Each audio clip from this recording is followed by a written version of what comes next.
அஸ்ஸலாமு அலைக்கும் வரஹமத்துல்லாஹி வபர்காத்துஹு.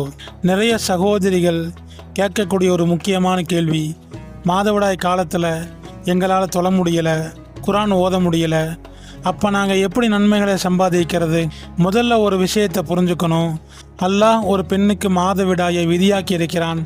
அந்த நேரத்தில் நீங்கள் தொழுகையை விடுறது, நோன்பை விடுறது எல்லாமே அல்லாஹுவின் கட்டளைக்கு கீழ்ப்படிவதாகும். இந்த கீழ்ப்படிதலுக்காகவே உங்களுக்கு நன்மை கிடைக்கிது.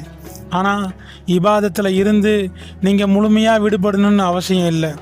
அன்னை ஆயிஷா ரலியல்லாஹு அன்ஹா அவங்க அறிவிக்கிறாங்க, அல்லாஹுவின் தூதர் ஸல்லல்லாஹு அலைஹி வஸல்லம் அவர்கள் எல்லா நேரங்களிலும் அல்லாஹுவை நினைவு கூர்ந்து கொண்டே இருப்பார்கள். இதிலிருந்து உலமாக்கள் நமக்கு சொல்லும் வழிகாட்டல் என்னன்னா, அந்த நாட்களில் நீங்கள் தாராளமாக 4 முக்கியமான அமல்களை செய்யலாம். ஒன்று, திக்ர் மற்றும் தஸ்பீஹ், சுபஹானல்லாஹ், அல்ஹம்துலில்லாஹ், இஸ்திக்ஃபார் போன்ற திக்ருகளை நாவால் சொல்லி கொண்டே இருக்கலாம். இதற்கு எந்த தடையும் கிடையாது. துவாக்கள், தூங்குவதற்கு முன் ஓதும் துவா, சாப்பிடும் முன் ஓதும் துவா மற்றும் உங்கள் தேவைகளுக்காக நீங்கள் செய்யும் பிரார்த்தனைகள் தாராளமாக செய்யலாம்.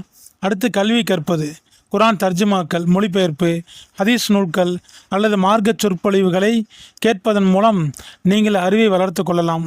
தர்மம், பிறருக்கு உதவுவதும் தர்மம் செய்வதும் மிகப்பெரிய இபாதத். அதை அந்த நாட்களில் தாராளமாக செய்யலாம்.